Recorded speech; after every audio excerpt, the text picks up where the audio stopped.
예, 아무튼 이제 2부라고 해야 되나요? 예, 2부에는 조금 무진했던 쿠팡을 조금 더 다뤄보도록 하겠는데 제 개인적으로는 약간 연예인 같은 분이에요.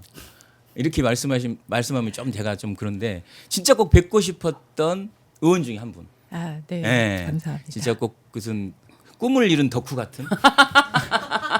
아, 여기 분위기 좋네요. 아니 제가 페북을 글을 좀 많이 읽어요. 글을 참 잘 쓰시더라고요. 아, 네. 감사합니다. 특히 이제 지난번 그 당대표 이재명 대통령 되기 전에 당대표 연설을 했을 때 AI와 관련돼서 글을 길게 쓰신 게 있어요. 네, 네, 네. 예, 진짜 아팠다. 그리고 그 글 나오고 나서 상당히 방향이 많이 돌아가고 이제 임문영 부위원장이 어찌됐든 같이 네, AI 전환연대를 꾸려서 저하고 그렇죠. 같이 이제는 공동 의장하시면서 진행했습니다. 네, 그 과정이 상당히 인상적이었고 저는 이재명 대통령의 또 포용성을 보여주는. 그럼요. 네. 왜냐하면 어떻게 보면 본인이 당대표 연설을 했는데 그걸 페북에 사실 아프게 지적을 했어요. 진짜 말도 안 된다는. 그 시작은 약간. 오세훈 시장 때문이었었는데. 네. 네, 아무튼 네. 그런데도 불구하고 정말 우리 지금 AI 정책을 만들어 가는데 네. 굉장히 기여를 해주시는 우리 조국 혁신당의 이혜민 의원님 오셨습니다. 네, 반갑습니다. 이게 떨려갖고 될지 모르겠네. 네, 우리 엄청 이혜민 떨리. 의원님께서 오마이TV 시청자들께 좀 네. 한 말씀 인사 부탁드릴게요. 네, 안녕하십니까. 오마이TV 시청자 여러분. 제가 작년에 3월 4일 날, 3월 3일 날 미국에서 한국으로 들어왔었고요. 3월 4일 날, 입당식이 있었습니다. 이제 인재 영입식이 있었어요. 그리고 나서 제일 처음 만나본 매체가 오마이TV입니다. 그러시구나. 그날 저녁에 제가 시차 적응도 안 되어 있는데 와서 굉장히 오랜 시간 동안 여기에서 인터뷰를 했었던 기억이 나요. 그리고 많은 분들이 저를 이제 지지해 주시는 많은 분들이 그 당시 인터뷰를 이야기를 많이 하십니다. 이유가 있어요. 그때 들어와서 시차 적응이 안 된 것도 있지만 이제 정치인으로서는 처음 데뷔를 한 것이었기 때문에 제가 할 말 못할 말 가리지 않고 다 했던 기억이 나요. 그래서 재밌는지 많은 분들이 기억을 해주신 곳이 바로 오마이TV, 오마이뉴스. 네, 네, 정말 응원하고 있고 저한테는 뭔가 약간 가족 같은 그런 곳입니다. 네. 매주 나오시는 건 아니죠 지금? 그건 아닙니다. 네, 그때 나오시고 네. 다시 네, 나오시고. 네. 그때 나온 처음이신 거예요? 아니요. 그건 중간에 아니실 한 4번, 5번 정도 있었습니다. 예. 네. 아유 귀한 분 모셨으니까요. 네. 우리 시간 좀 절약하는 의미에서 네. 바로 본론으로 그냥 네, 네. 오늘 들어가겠습니다. 쿠팡에 대해서 아주 그냥 다 끝까지 파실 때까지 집에 못 가십니다. 네. 저 근데 사실 들어오기 전에 봤는데 이미 쿠팡 얘기를 많이 하고 계셔서 그건 이제 법률적인 부분 제가 뭐 이런 놓친 거 얘기고. 있나. 아니에요. 그래서 짧게 했어요. 사실. 네. 더 하고 싶었는데 의원님 계셔갖고 제가 쿠팡은 좀 짧게 네. 했는데 일단 청문회부터 지난 청문회죠. 그러니까 17일 날 청문회가 그렇죠. 있었습니다. 17일 청문회. 네.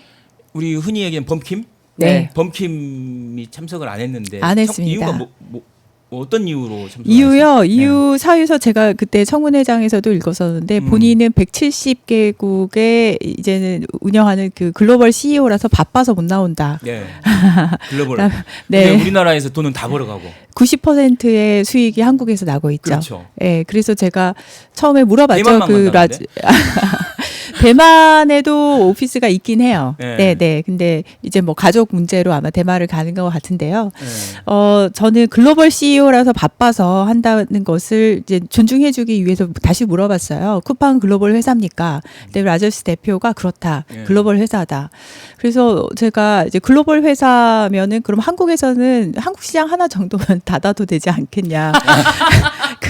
그 얘기, 169개국에서 운영하면 네. 되잖아요. 네. 그렇죠. 이렇게 문제를 많이 일으키는데 그건 이제 돌려서 말한 거고요.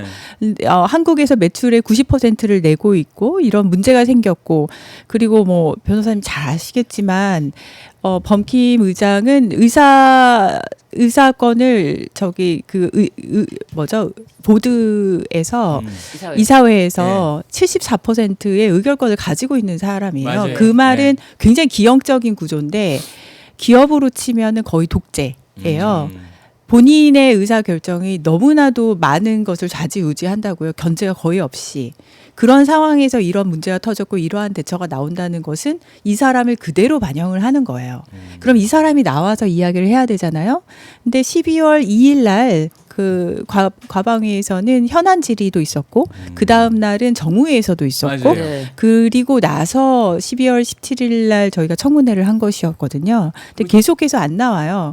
안 나온다는 것은 결국에 이 사람 나올 때까지 뭐 국회에는 노력을 하지 아니할 수가 없는 상황이고 이번에 연석 청문회가 30날, 31일 날 네. 이렇게 이틀 양일간 열리는데 그게 왜 열리겠어요? 그 이전에 책임 있는 대답이 없었기 때문입니다. 근데 제가 그 긴급 현안 질의랑 또 청문회 이제 17일 날 했던 걸 다 찾아봤더니 아무래도 제가 봤을 때는 2일, 3일에 했던 그러니까 특히 2일에 했던 과방위에서 그때가 더 날카로운 질문과 네. 답변까지 좀 끌어낼 수 있는 것이 나오지 않았나 좀 네. 그런 생각을 했거든요. 네, 네, 그래서 네. 제가 봤을 때는 그때 우리 의원님께서 활약이 좀 대단하셨어요.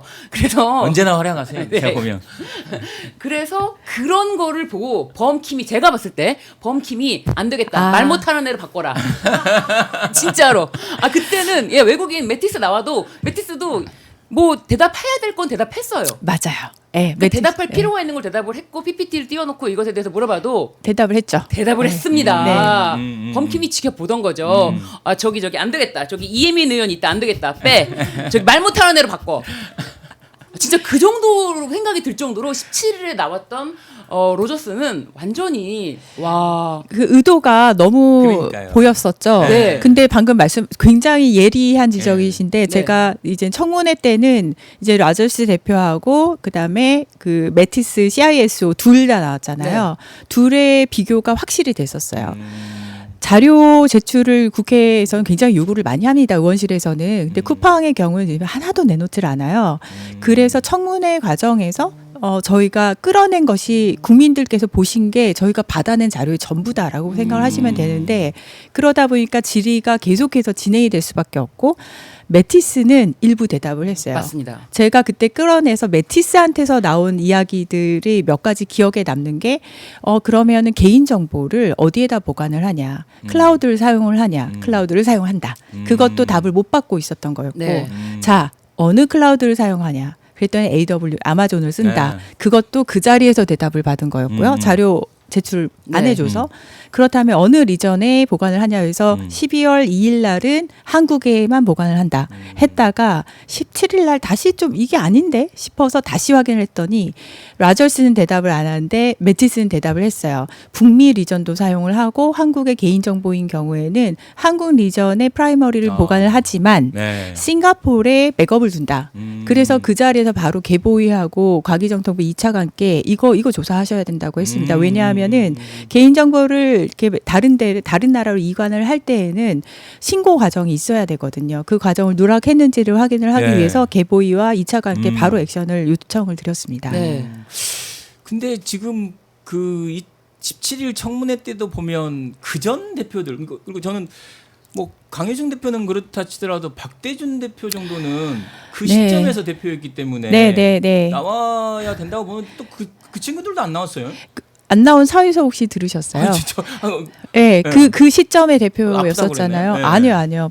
본인이 대답할 위치에 있지 않대요. 아 대답할 위치에 네, 않다고. 자기는 이미 그만뒀다. 예, 아니, 예. 지금은 그만뒀다. 지금 그 right 당시 now. 대표잖아요. 그 당시 대표. 그렇죠. 그렇지만 네. right 대답할 난 말씀하신 책임이 대로. 없다. 네. 더 이상 법적 책임을 질 일이 없다. 지금은. 근데 쿠팡 같은 경우는 이번 개인정보 유출로 인해서 우리가 진짜 국민 한 분 한 분이 피부로 느끼는 어려움들이 많잖아요. 그렇죠. 그러기 때문에 더 문제시가 우리가 같이 공분을 하고 있는 건데 그 이전에 이미 뭐 라이더들의 죽음이랄지 네. 아니면 물류창고, 냉동창고에서 맞습니다. 죽음 엄청나게 많은 문제를 일으키고 네. 있었거든요.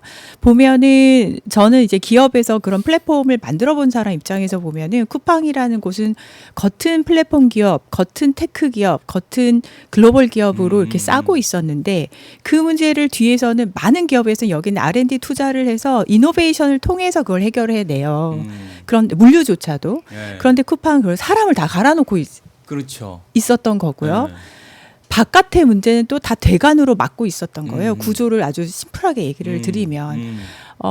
그거는 결국에는 범킴 의장의 그냥 철학인 거죠. 그러니까 뭐 네. 최근에 그 철학이 나왔잖아요. 전시 그렇죠. 전시 CEO다 나는. 네네네. 전시 본인의 CEO고 철학이죠. 그거에 보면 언제든지 사람을 바꿀 수 있어야 되고. 그런 경영 마인드는 사실은 그거를 그대로 말한 것을 미국에서 운영되는 회사에다 하잖아요. 그럼 이분은 고소당해요. 아니 그러니까 그걸 있을 수가 없어요. 그걸 미국식이라고 이게 사람들은 저거 미국식인가? 아니에요. 아닌 거죠? 아니에요. 네. 왜냐하면은 미국에 있는 기업들이 뭐 착한 기업이라서 절대 칭찬하고 싶지는 않지만 착한 기업이라서 뭐 사회 공헌을 한다던가 내부 회사의 컬처를 그렇게 신경을 쓴다던가 아니면 직원의 복지를 위해서 열심히 하는 게 아니에요. 착해서가 아니라 내부에 있는 그 직원들도 지속 가능해야 되고 고객과 기업과의 관계도 지속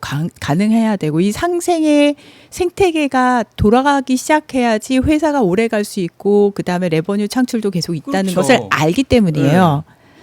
그러기 때문에 그들이 그 다양한 활동을 하는 거거든요. 근데 범킴은 진짜 독특한 것 같아요. 네. 근데 미국에서 독특보다도 독종. 독종. 근데 이제 미국 얘기 나왔으니까 미국 얘기 나왔으니까 미국 보면 청문회 막 주커버그도 나오고 모스크도 다 나오죠. 나오고 다 나오죠. 되게 네. 막 할만하고 네. 어찌됐든 혼나기도 하고. 네, 평소에 안 입던 뭐 넥타이 메고 이렇게 점장 입고 나와서 그 기억이 너무 이제 생생. 근데 그것만 생각하다가 이 범킴 이거 보니까 미국은 그런데 안 나가면 제재가 센 거 아니에요? 그렇죠. 근데 한국도 제재라는 것이 있긴 합니다만 굉장히 실효성이 약하죠. 특히 외국인에게는. 네. 그래요? 네. 아니, 변호사님 네. 좀 세게 해야 되는 거 아니에요? 예, 증감법에 의하면은 이렇게 나오지 않을 경우에 3년 이하의 징역, 네. 1,000만 원 이상 3천만 원 이하의 벌금형에 처해지도록 규정이 되어 있는데 네. 사실상 뭐 아예 한국에 지금 들어오질 않는 상황이니까요. 네. 예, 범킴 자체가 들어오질 않는 상황이니까 이제 그런 점에서 정말 실효성이 있나라는 의문이 들고요. 네. 그러니까 이런 것들도 국민 감정을 엄청 자극하는 것 같아요. 네. 그러니까 범킴이 그 전에도 매년 그러니까 2015년 막 이때부터 안 출석하라고 네. 했는데 한 번은 뭐 농구하다가 다쳐갖고 다리를 다쳐서 못 나온다. 네, 그러니까 예. 계속 이유를 대면서 안 나왔고 네. 이번에 그 무슨 내부 보고서 보니까 뭐 에르메스 프로젝트 에르메스 프로젝트. 예. 뭐 그런 거 보니까 뭐 범킴을 지켜라 뭐 이런 거던데요. 네, 그렇죠. 그렇죠.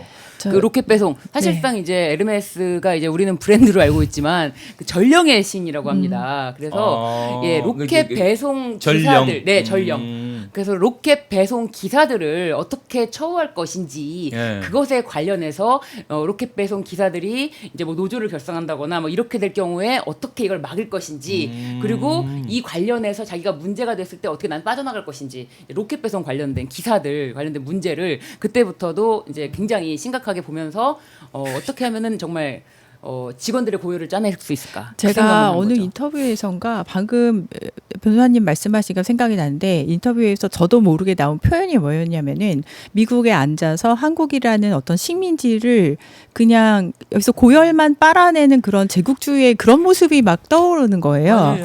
디지털 예. 식민지. 그래서 저는 이번에도 출석을 안 할 것 같아요. 안 하게 된다면 그 다음에는 국회에서는 국정조사까지 이제는 꾸려야 되지 않을까 이 생각을 하고 있습니다. 이후의 스텝으로 네, 국정조사까지 고민하고 계신다는 거잖아요. 네. 진짜 그러니까 일이 계속 커지는 거예요. 그렇죠. 근데 이게 범킴 입장에서는 가장 두려운 것은 미국에 있는 쿠팡 주가가 떨어지는 게 가장 그렇죠. 두려운 그리고 일이거든요. 이사회가 열려갖고 그렇죠. 현 경영진에 대해서 네, 그 책임을 그 다음에 지금 이미 미국 주주들이 집단 소송 그렇죠. 들어간 걸로 알고 있고요. 범킴이 제일 무서워하는 것은 그 부분일 거예요. 근데 74%의 의결권을 이 사람이 가지고 있기 때문에 결정 자체를 이 사람이 바뀌기 전에는 사실 하기 되게 어려운 구조체로 되어 있어요. 근데 이제는 미국에 있는 주주들이 그렇게 독재적인 결정 그 구조 자체가 문제예요라고 이제 소송을 걸게 되면은 그게 또 깨질 가능성이 있는 것이죠. 근데 그렇게 움직이게 하기 위해서는 지금 문제가 이 회사에 어떤 문제가 있었기에 이렇게 주가에 나쁜 영향을 미치나 이게 규명이 돼야 돼요. 지금 대한민국 국회에서 하려는 굉장히 많은 노력 중에 하나가 그 근거를 만들어내는 거거든요. 네. 무슨 문제가 있었어. 환노위에서 노동 문제 있었어. 그렇죠. 과방위에서 정보 유출 이런 문제가 있었어. 이런 것을 공정위에서 공정거래 문제가 있었어. 이걸 만들어내야 그 근거를 가지고 이러한 문제가 총체적으로 있었는데 경영진이 이걸 해결을 못해? 경영진에 대한 문제네. 그래서 그게 주가가 떨어지고 그게 주주한테 영향을 미쳤네. 여기까지 스토리가 만들어져야 되거든요. 그래서 지금 국회의 노력이 앞단계라고 보시면 될 것 그래서 같습니다. 과방위에서 긴급 현안 질의 때 의원님께서 이제 매티슨에게 그 보안 키 네. 그거 변경했냐? 네, 네. 라고 질의를 하셨잖아요. 네. 근데 뭐 아직 갱신 기간이 되지 않았다라고 하는데 네. 도대체 얼마의 갱신 기간이라는 겁니까? 그거는 두 가지 보안키가 크게 두 가지 보안키가 있는데 클라우드를 사용을 하기 때문에 제가 물어봤어요. 클라우드에서 주는 쿠팡한테 주는 키가 있고요. 그 다음에 쿠팡 입장에서 엄청나게 많은 개발자랑 아니면 정보 이제는 그 보호 관리자들이 이걸 액세스를 하고 관리를 해야 될 거 아니에요. 중간 단계가 있습니다. 그 많은 사람들의 직원의 권한을 관리를 하기 위한 그리고 그걸 거기서 키가 한 번 더 나오고요. 그다음에 이것을 사용을 하기 위한 내부 운영 방침이 있어야 돼요. 그런데 제가 물어봤던 것은 클라우드를 사용한다기에 앞에 걸 물어봤었고요. 그거는 사실은 기간이 좀 길 수도 있습니다. 왜냐하면 쿠팡한테 만약에 1,000명의 직원들을 써라 해서 클라우드에서 뭐 1,000명 걸 주진 않거든요. 그래서 큰 마스터 키처럼 이렇게 주는 것이고. 네. 그래서 그거 한 단계씩 물어봤던 거고요.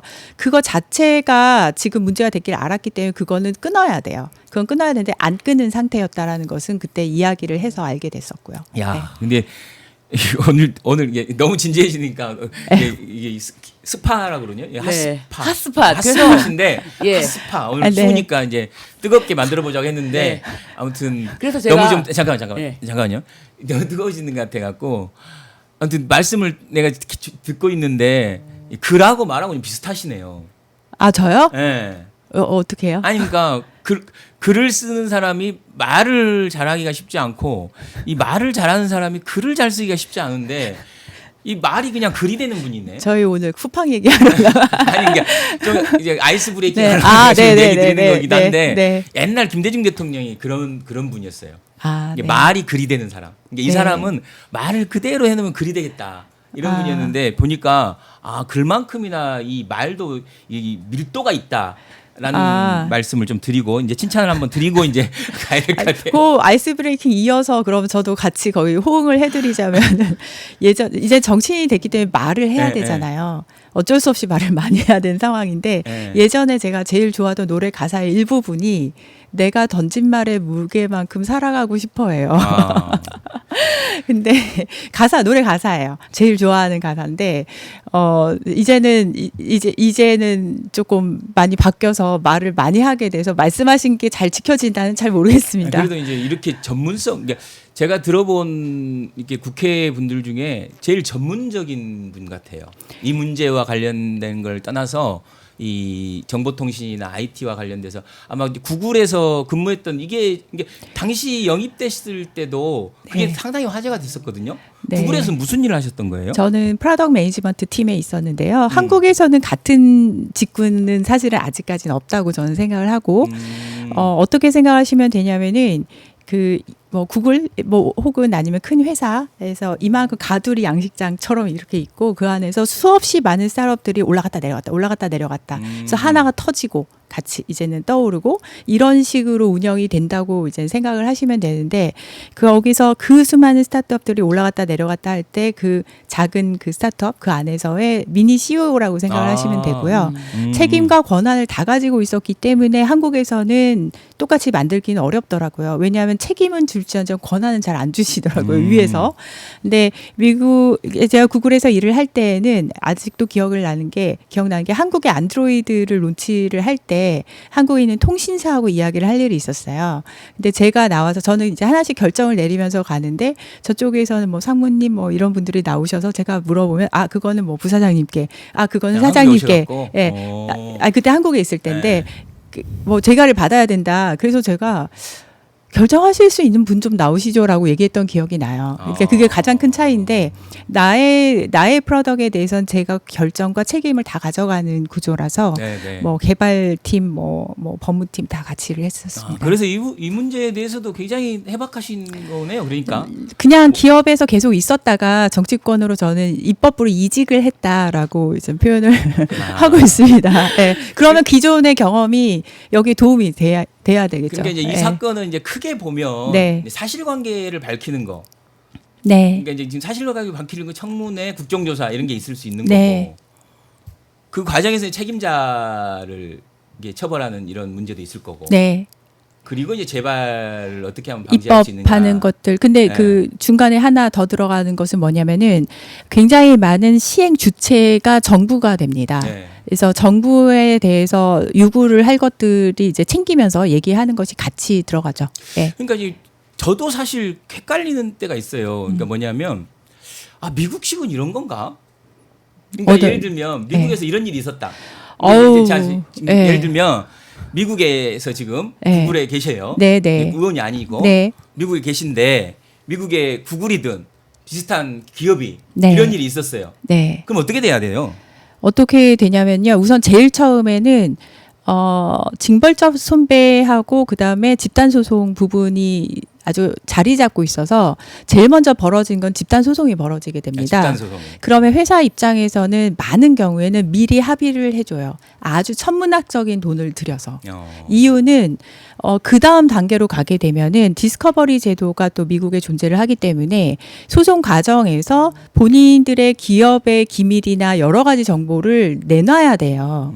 그러기 때문에 그 전에 합의 과정을 굉장히 많이 거치게 됩니다. 많은 경우 그 앞에서 해결이 되고 소송이 진행이 되게 될 경우에 뭐 메타도 그랬고 뭐 티모바일도 그랬었지만 상당히 많은 과징금을 받게 되죠. 뭐 기억으로는 6조 넘고 11조 넘고 뭐 이런 과징금들이 다 있었었고요. 저는 요 앞에를 조금 짚고 싶어요. 도대체 범킴은 어떤 용기, 그에게 뭐 때문에 그런 용기가 생겼을까? 이렇게 과한. 보면은 지금 제가 말씀드린 포괄적 집단 소송제, 그다음에 징벌적 손배. 사실 한국 법에도 있긴 합니다만 있긴 있어요. 징벌적 손배, 그다음에 디스커버리 제도 이런 것들이 존재하지 아니한다는 것을 너무 잘하는 거죠. 법무팀이 잘 꾸려진 것 같긴 한데 인하우스로 너무 잘 알기 때문에 이렇게 용감하게 버티는 거예요. 그렇죠. 네. 그리고 어찌됐든 우리나라 이 과징금의 최고액을 받았었거든요. 네. 쿠팡이. 최고액이 1,600억인데 이제 조단이 얘기하시니까 야 네. 진짜 우리나라 뭐 멀었구나라고 생각하는데 그때 했던 일도 지금 반복되고 있어요. 맞습니다. 그러니까 PB사들 PB사들 그 랭킹 조정하는 거, 그 알고리즘 네, 조작하고 그러니까 그 당시에 어떤 일이 있었냐면 쿠팡이 모든 거래 내역을 볼 수 있으니까 좀 잘 팔리고 좋은 제품을 그냥 본인들 PB로 만들어 버리는 거예요. 네. 그래갖고 그 PB 제품의 랭킹을 조정하고 알고리즘을 조정하는 거예요. 그래서 이제 진짜 오죽했으면 우리나라에서 1,600을 때렸겠냐. 그러니까요. 이런 생각이 들 정도로. 근데 그 약했다고 봅니다. 너무 쉽게 져버렸잖아요. 너무 쿠팡이 그냥 바로 입금해버리고. 얼마나 근데 기뻤을까요 그 안에서? 그러니까. 네. 그래서 저는 과연 어떤 게 아플 거냐. 네. 과징금도 쿠팡은 오히려 그냥 적당히 내고 말겠다 이런 생각하는 할 수도 그렇죠. 있어요. 왜냐하면 이게 과징금 기준 자체가 사실상 너무 낮은 데다가 네. 그 낮은 것도 사실상 실제로 조치를 할 땐 더 낮게 맞아요. 많이 깎아줍니다. 네, 네, 뭐 네. 매출액의 뭐 이제 과징금 보통 매출액의 3%에서 10%. 근데 이게 지금 그것에서도 많이 깎아주기 때문에 맞아요. 사실상 현실화할 필요가 있는데 게다가 이제 고의라든지 반복적으로 반복, 예, 이런 거를 계속해서 위반할 경우에는 뭐 지금 10%까지지만 조국혁신당에서 내놓은 안은 그 고의성과 반복성이 있을 경우에 20%까지입니다. 예, 아니, 20%까지. 어제 민병덕 의원 주최로 네. 그 기자회견 봤는데 네. 똑같은 일이 네. 벌어지고 있던데요? 네. 그 뒤로도 똑같이 저는 그래서 이 플랫폼 기업이 제조업을 하는 거에 대해서 이것도 법안을 내야 된다고 저는 개인적으로 주장하는 어떤 거거든요. 법안을 그러니까 얘기하실까요? 이걸 플랫폼 기업은 네. 뭐 자회사든 어디든 네, 네. 그러니까 예를 들면 금산분리처럼 직접적으로 분리해야 만들지 된다. 말라. 플랫폼은 네, 그냥 네, 중개만 해라. 네. 이런 건데 아니 왜냐하면 데이터를 보고 있으니까. 네, 데이터를 맞습니다. 보다가 네. 예를 들면 이거 잘 팔리네. 그럼 소상공인이나 중소기업의 아이디어를 도용하는 거예요. 이것도 아마존 그렇지 않나요? 케이스를 조금 보면 좋을 것 같다는 생각이 네, 들어요. 네. 왜냐하면 아마존 또한 어느 순간부터는 PB 상품을 이제는 올리기 시작을 했다가 굉장히 많은 제재나 가이드라인을 정부로부터 받았었어요. 규제가 들어갔었는데 네. 예를 들면은 명확하게 사용자가 이것은 아마존 PB야 라는 것을 명시적으로 알 수 있게끔 인식할 수 이제 있도록. UI를 이제 화면에다 놓는다던가 그다음에 너무 그 한 화면을 구성을 봤을 때 전체적으로 하나만 다 차지하지 않도록 한다던가 다양한 구성이 들어가 있습니다. 네. 근데 한국에서도 그런 종류의 것들이 다양성을 이제는 뭐 보장을 할 수 있는 방법들이 들어가야 되겠죠. 그리고 거기에서 쌓이는 데이터나 리뷰나 이 평들이 누구 겁니까? 예를 들면. 플랫폼에서 다 분석을 할 수가 있습니다. 그러니까 예를 들면 내가 입점을 했는데 그 입점 과정에서 쌓이는 이 정보들 있잖아요. 그 정보가요, 사실은 아마존하고 쿠팡을 제가 이제는 뭐 이 부분을 아주 깊게 파진 않았지만 차이가 뭐냐면은 아까 제가 상생 얘기를 했잖아요. 그건 지속 가능성을 위해서.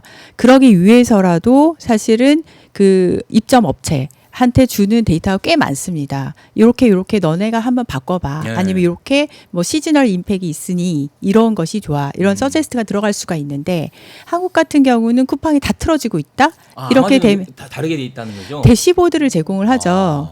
근데 이제는 물론 아마존 내의 기업 비밀까지 가진 않아요.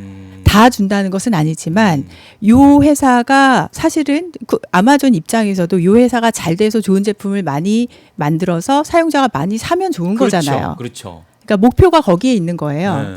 근데 쿠팡 같은 경우는 그 정보를 지금 어디까지 공유를 하는지는 제가 지금 아직은 거의 몰라요. 안 주고 네. 돈으로 사요. 그것도 돈으로 네. 사요. 네. 그러니까 월 얼마씩 구독처럼 네. 내 데이터를, 그러니까 내가 판매 데이터나 소비자 데이터를 돈을 주고 사야 된다니까요. 저는 사실 그 아마존이라는 대기업을 칭찬하고 싶은 생각이 1도 없는데 왜 그렇게 하는 이유는 아마존이 자기가 잘 되기 위해서 하는 거예요. 네. 이 말은 뭐냐면은 쿠팡 머리가 되게 나쁜 거예요. 네. 굉장히 단기 이익만 보고 움직인다는 소리거든요. 그 말 자체가 네. 그 구조 자체가 네. 그리고 뭐 PB도 맨 위로 그냥 다 그걸로만 다 그렇죠. 깔아버린다거나 깔아버리고. 하는 것 모두가 단기 이익만 보고 움직이는 회사라는 거예요. 사실은 대기업 같은 경우는 그렇지 않거든요.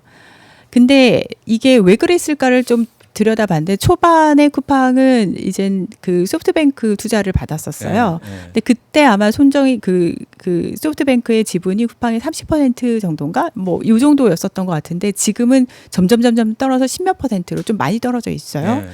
근데 10% 정도 되는 것 같더라고요. 그 과정에서 이제 업계 안에서는 무슨 얘기가 들렸었냐면은 야 소프트뱅크가 투자하고 나서 너무 오래 기다렸다. 빨리 왜냐하면 여기는 AI 투자하고 암 사야 되고 막 이러는데 그 쿠팡에는 계속 밑빠진 독에 물 붓는 느낌이 이제 소프트뱅크는 컸을 거예요. 투자금 회수를 어느 정도는 해야 되는데 그래서 분명히 어떤 실적 압박들은 있었을 것 같고요. 왜냐하면 소프트뱅크야말로 돈 놓고 돈 먹는 곳이거든요. 그렇죠. 네, 네. 그래서 실적 압박도 분명히 있었을 텐데 그것을 풀어가는 방식이 초반에 지속 가능성을 어떤 키 매트릭으로 두고 풀어갔으면 그 다음에 투자를 하고 나서 이렇게 업하는 과정이 있었을 텐데 초반에 저는 그렇게 잡지 않은 것 같아요. 이 사람의 철학 자체가. 그러니까 계속 투자금이 들어가거나 아니면 안에서 이걸 쥐어짜던가 둘 중에 하나로 풀어가고 있었다가 지금 이 사태까지 온 그러니까요. 거라고 봅니다. 그리고 이게 진짜 좀 약간 아까도 잠깐 얘기 드렸던 내용인데 그러니까 우리가 이런 디지털 경제나 플랫폼 경제의 세계사적 흐름하고 좀 반대로 갔어요, 우리나라는. 그러니까 어떻게 보면 미국은 FTC 그 리나칸 등장 이후로 상당히 이제 빅테크 기업들과의 약간 전선을 정부가 만들었고 유럽도 유럽연합 중심으로 이제 뭐 그 디지털 마켓법 이런 것들 만들고 그랬잖아요. 그렇죠. 네. 근데 우리는 윤석열 들어오자마자 무슨 자율규제란 말 들어보셨죠? 자율규제라는 단어는 여기저기서 쓰이죠. 근데 아무튼 윤석열 정부의 네. 이 디지털과 관련된 정책의 핵심 키워드가 자율규제였어요. 그 3년을 네, 완전히 네, 그냥 네. 허송세월 보내버린 거예요. 저는 지금 사실 지금 현재 이재명 정부의 AI 4대 강국 예, 예. 을 굉장히 응원을 하고 관련된 입법도 많이 하고 있는 입장에서 예, 예. 말씀을 드리자면은 오해는 좀 풀어야 될 것 같아서 예, 예. 자율규제라는 단어 자체가 잘못되진 않았어요. 예, 예. 그걸 윤석열 정부가 진짜 이상하게 사용을 한 거죠. 맞아요. 네. 진짜. 그래서 저는 자율규제라는 단어 자체는 네. 지켜져야 된다고 생각을 하는 네. 입장이고 그래야지 지금 우리 그 이재명 정부가 끌고 있는 AI 3대 강국 그다음에 GDP를 더 올릴 수 있는 그 길을 갈 수 있다라고 생각을 합니다. 그래서 자율규제라는 것이 막 이렇게 둘둘겨 맞아야 되는 단어는 아니에요. 윤석열 정부가 윤석열만 진짜 봤을 때. 이상하게 사용을 한 거죠. 맞아요. 오히려 쿠팡 같은 기업을 키우는 방향으로 갖고 가버린 거고 기업 총수만을 위한 방향으로 갖고 가버린 건데 지금 우리 대한민국이라는 곳이 저는 계속해서 AI를 딛고 3대 강국 뛰어야 된다라고 주장하는 입장에서는 산업이 발전할 수 있도록 규제나 아니면 제도가 그걸 받침을 해야 되고 그게 발전할 수 있도록 필요한 제도들이 있습니다.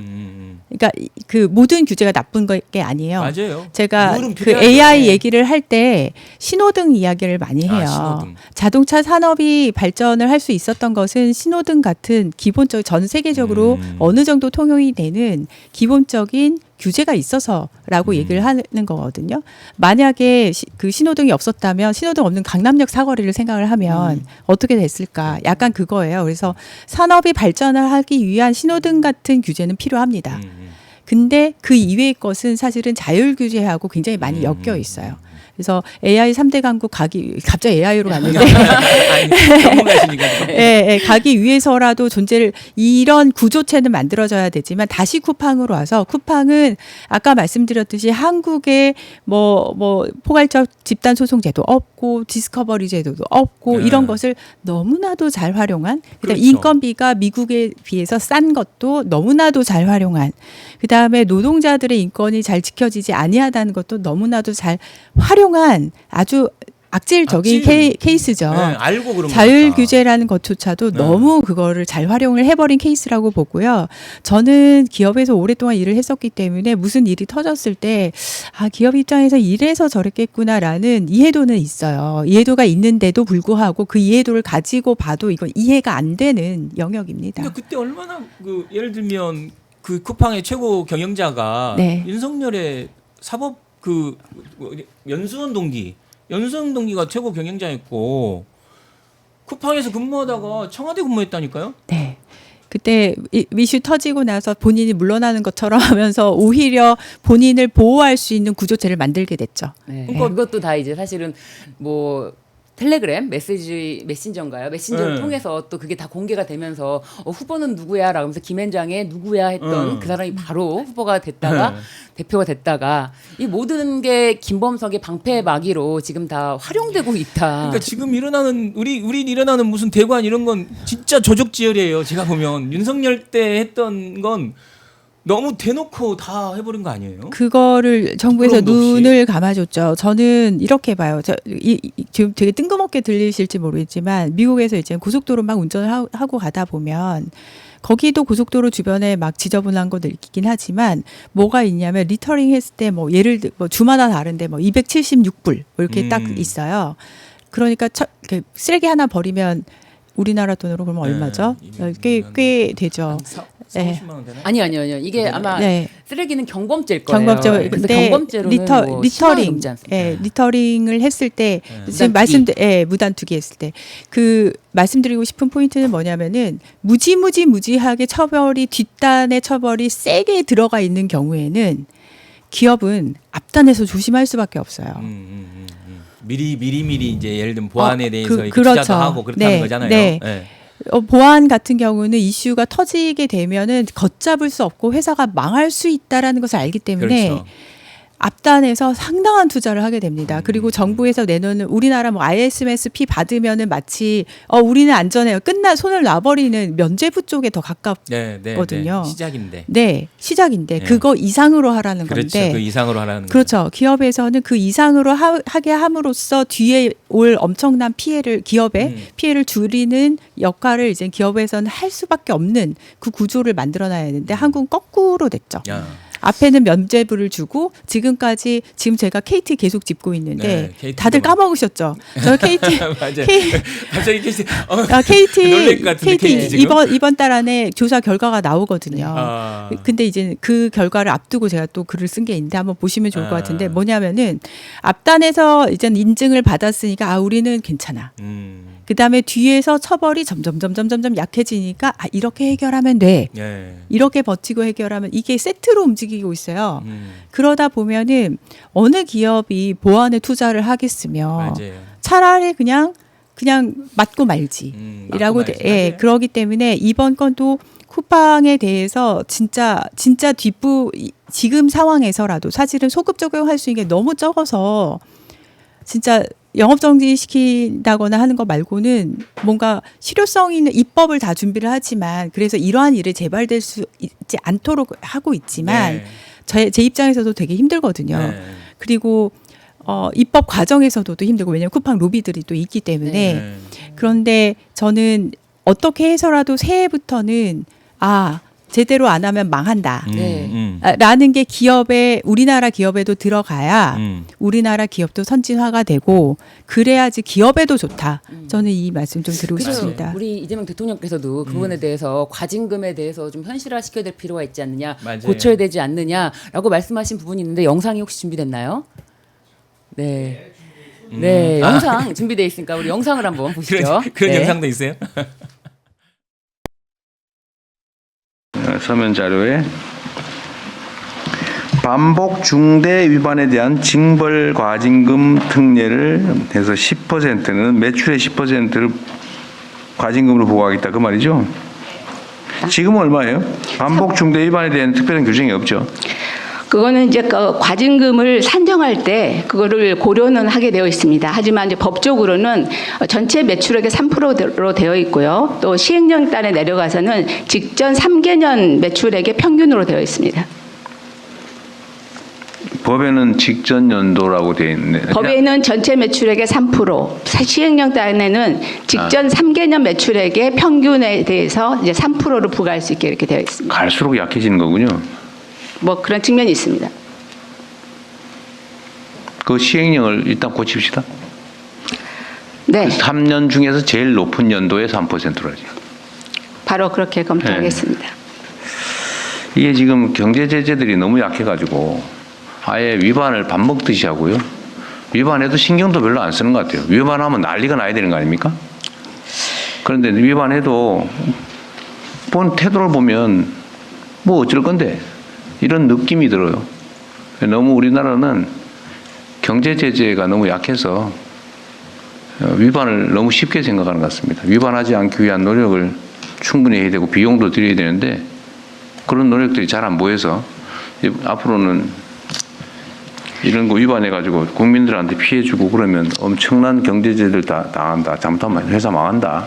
이 생각이 들게 만들어야 됩니다.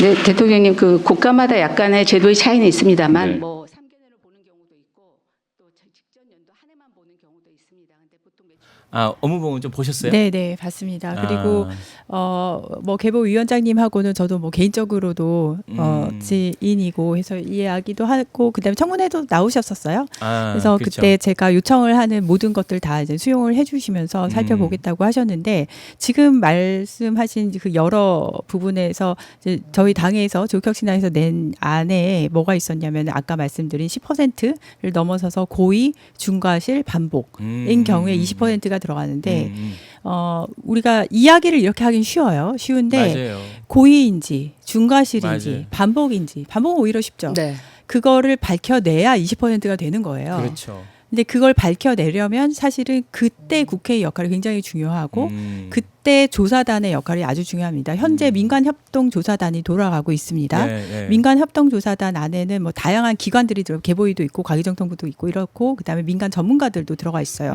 그런데 우리나라에서 올해 너무 해킹 사고가 좀 많이 나서 그렇죠. 인력이 부족해요. 이번에 8명밖에 안 들어가 있어요. 8명 가지고는 하세월이고 제대로 해낼 수도 없고 그다음에 거기 민간 전문가 1명밖에 없습니다. 그렇게 저는 그래서 과징금을 때리고 그리고 더 반복이고 고의고 이렇게 밝혀지면 더 많은 과징금을 이게 내려갈 수밖에 없는 이유는 조사 과정에서 점점 쭉 내려가는 거예요. 그렇죠. 그래서 조사가 제대로 이루어져야 되기 때문에 그리고 과기정통부에서 그래서 물어봤어요. 왜 이렇게 사람을 조금 넣냐? 근데 인력이 지금 부족한 상황이다. 그래서 또 법안을 냈습니다.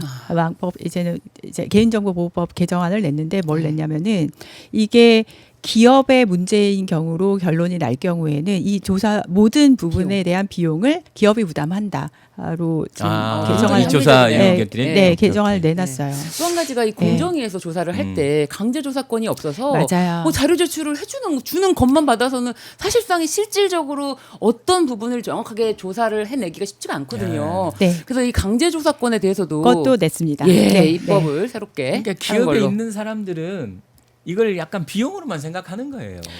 비용으로만. 어, 실제로 이게 유능한 사람 아니, 제가 네, 말만 네. 실제로 유능한 사람들이 그 부서에 있는 것도 아니고 그리고 실제 또 정부도 지금 와서 이제 개보이나 공정위에 유능한 공무원들이 이제 가겠다라고 하는 이제 분위기가 된 거 보면 우리나라도 약간 이제 바뀌고 있다라는 걸 왜냐하면 최근에 개보이에 이 공무원 시험 1등 난 분이 개보이를 신청했다더라고요. 맞아요. 들었습니다. 네, 네, 그래서 네. 이제 사람들이 이제 좀 약간 돌아오는구나. 그리고 공정위도 이제 들어가고 싶은 사람이 많다는 거예요. 이렇게 공무원들이 이제 신청할 때. 그래서 이제 우리도 이제 선진국이 되고 있는 진짜 이런 부분에 좀 신경을 쓰는구나라는 생각을 했는데 아무튼 저는 그 이후에 이제 대응들도 이제 중요한 거지. 대통령 말씀하셨듯이 이런 일 네. 일면 진짜로 한국에서 기업 계속하기 쉽지 않은 만큼의 이런 일이 있어야 되지 않을까 싶은데 뭐가 제일 아프실 것 같아요. 예를 들면 쿠팡 입장에서는. 쿠팡 입장에서는 주식 떨어지는 게 제일 근데 아프고요. 그거 주식을 떨어지기 네, 하기 위한 그 전 단계들이 굉장히 네. 많아요. 그래서 지금은 영업정지 부분이랄지 아니면은 지금 탈팡 러시가 이루어지고 있는데 이거는 이제 국민들의 움직임이죠. 네, 이 탈팡 러시 또한 주식에는 무조건 영향을 미치거든요. 왜냐하면 매출에 영향을 미치게 되기 그렇죠. 4% 때문에. 줄었다고 그러대요. 네. 한 네. 2주 동안. 네, 그 사람, 그러니까 어카운트가 빠지는 것과 이제는 매출에 영향을 미친 것은 조금 시차가 나긴 하는데 아마 매출 그게 이제는 쭉 이어지는 캐스케이딩 이펙이 이제 있을 때. 주식은 떨어질 수밖에 없거든요. 네. 그게 쿠팡한테 가장 아픈 부분이 될 거예요. 소비자 규제네요. 네, 저는 사실 소비자가 이렇게 움직여야 되나 마음이 좀 아프긴 한데 그럼에도 불구하고 현재는 대한민국이 이제는 그런 사람들의 플레이그라운드가 놀이터가 되면 안 된다라는 것은 보여줄 필요가 있다고 봅니다. 네. 이런 두려움도 막 유포하고 있잖아요. 저는 쿠팡이 막 유포하고 있는 것 같은데 쿠팡 없으면 마치 못 살 것처럼 이렇게 막 예를 들면 네. 내일 아침 어떻게 하냐. 근데 얼마 전에 제가 TV를 보는데 무슨 교수님 한 분도 나와갖고 막 쿠팡에 너무 락인됐다 우리가. 그래서 이건 조심해야 된다. 막 약간 그런 얘기 하는데. 저는 이걸 좀 분리를 해서 설명을 하고 싶어요. 네. 뭐냐면은 그런 사용자의 니즈, 사용자의 필요성은 저는 인정을 해야 된다고 봐요. 그 비즈니스 모델을 쿠팡을 구현했었던 것이고 쿠팡보다 먼저 새벽 배송을 구현한 곳들이 많이 있습니다. 맞습니다. 그 비즈니스 모델 자체를 네, 우리가 네. 뭐라고 할 것은 아니에요. 왜냐하면은 그만큼 사용자의 필요성이 있기 때문에 기업은 들어오게 되는 거죠. 문제는 그걸 하는 방식이 다른 기업들은 어떻게 해서라도 이제 R&D라든지 이노베이션을 통해서 이뤄내려고 노력을 하는데 쿠팡 같은 경우는 그 사람을 다 갈아 넣어서 네. 한 것이었죠. 맞아요. 그게 제일 큰 문제였고 그게 경영 철학의 문제였었던 것이고요. 그래서 지금 말씀하셨듯이 락인이 되어 있어서 너무 불편해. 저는 그거 충분히 저는 존중해야 된다고 보기 때문에 대체제를 좀 모아보고자 하는 설문을 3일 동안 돌렸어요. 쿠팡 대체 이 사이에 우리가 버틸려면 무조건 그냥 쿠팡 탈팡해 이렇게 할 수 있는 건 아니라고 생각을 합니다.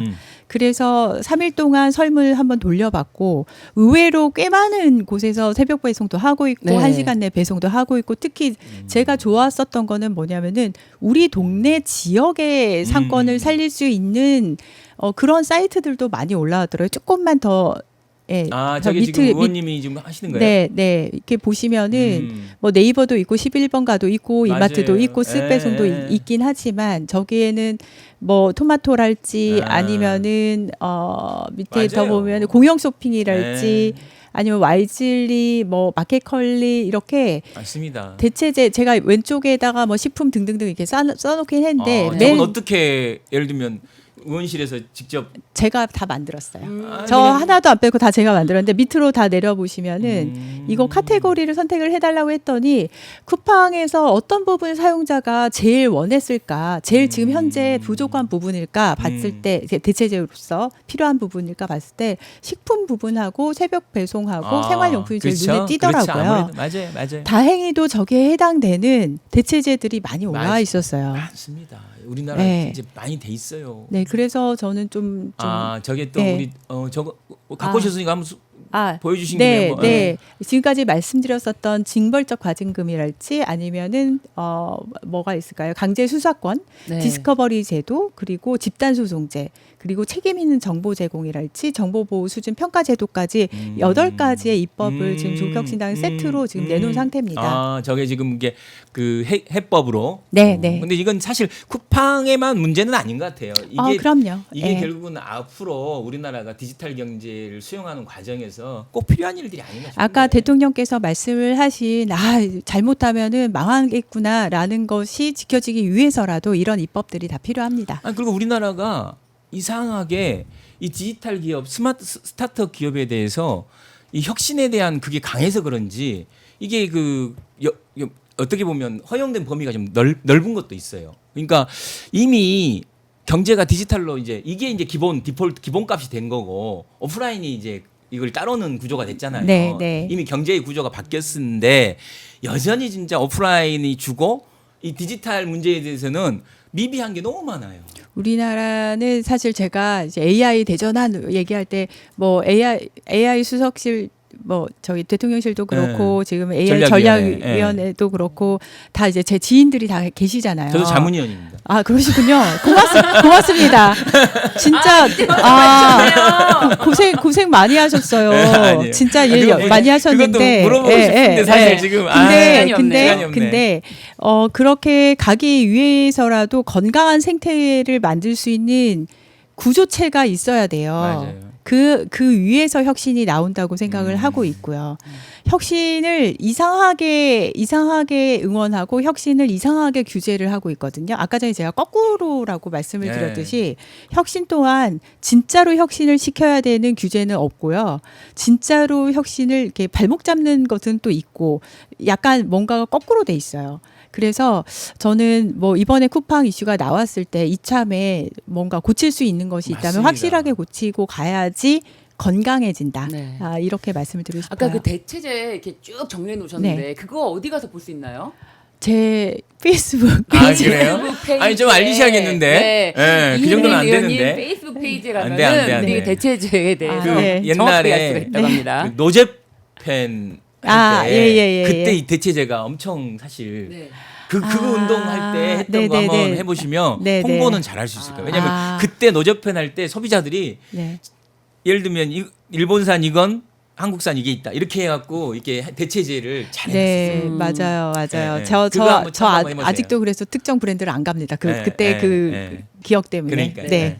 저희가 또 의원님 이렇게 열심히 일하시는데 힘내시라고 의원님을 응원할 수 있는 방법 네. 알려드리도록 하겠습니다. 그래? 뭐, 제가 빨리, 안내를 빨리, 해드릴게요. 빨리. 네. 네, 농협 301-0346 아직도 안 찼어요? 51입니다. 야. 여기는요 중앙당입니다. 자, 제가 예. 말씀해 주셔서 너무 감사한데요. 중앙당. 네. 중앙당 제가 사무총장을 맡고 있습니다. 네. 중앙당 그리고 제 개인은 다 이미 찾고 찾죠? 네, 그러니까. 개인은 1월 2일부터 부탁을 드리도록 하고요.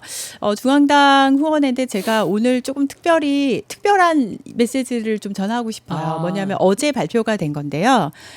처음으로 아마 정당 처음은 아닌 것 같지만 대대적으로 저희가 지금 하고 있는 게 각 시도당 위원회가 있습니다. 시도당이 있습니다. 네. 정당에는 시도당으로 직접 찍어서 후원을 하실 수 있는 길을 열었어요. 그러니까 이게 특정 내가 광주다. 그럼 광주 지역 나의 지역을 나의 지역을 후원할 수 있는 길을 이제 어제 발표를 했습니다. 그래서 지역의 풀뿌리를 건강하게 그 또한 건강하게 만들어야겠다라는 생각으로 네 사무총장으로서 좀 자랑스럽게 지금 말씀드립니다. 일만 집중하게 해드려야 되는데 지금 보니까 쿠팡 이거 하나 하는 게도 진짜 힘드실 것 같은데. 저 이거 말고도 사무총장 엄청 힘든데. 이거 말고도 사법 개혁도 제가 끌고 있고요. 그러니까요. 네, 언론 개혁도 지금 하고 있고 AI도 하고 있고. 이거 약간 그 혹사 그 투수 그러니까 이게 잘 던지는 네. 투수 혹사시키는 약간 그런 느낌인데요. 근데 저는 일을 좀 좋아하는 편이라 그럼에도 불구하고 안 돼요. 에? 일이 네? 아무리 안 돼요? 좋아해도